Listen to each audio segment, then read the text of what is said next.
नमस्कार मोर कवितार शीर्षक नई सुखीगले कि करईना समान जाए ना सबुदिन प्रकृतिर चित्र बदली जाए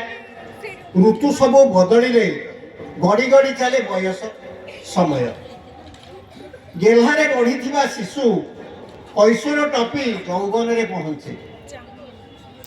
नदीर व्यापकता देखी हुए वर्षार प्रबल प्रकोप नार आवश्यक हुए पारि हवा नदी जल कूल शशे श्यामल क्षेत्र सृष्टि करे तार दृश्य देखी श्रम देइथिबा लोकटी भविष्यतर स्वप्न देखे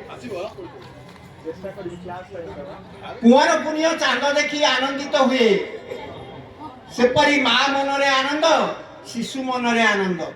समयर प्रवाह रे नदीर धार छोट हुए हेले नदी को चिन्ही हुए किंतु तार मातृत्व को पणतरे लुह पोछी माँ देखे कुहे यही जन्म देख डाक आ शिशु आकाश को चाहे हाथ बढ़ाए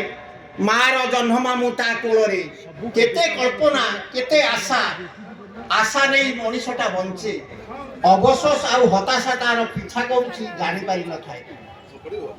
नुआ जन्म देखुछि जन्मामु देखिथिबा शिशु नुआ जन्म देखुछि कमनीय रूपकांति मथारे लाल सिंदूर टोपा से जहा कोलरे बसी जन्म देखुथिला से जन्म आउ ये नुहे तो लुह गड़ा उठिबा मार मने पडुछि बोध देउथिला किपरि अळी करूथिबा शिशु को ता थनरे आउ क्षीर नहीं नई रे आउ पानी नहीं नार दरकार नहीं। धन्यवाद। परवर्ती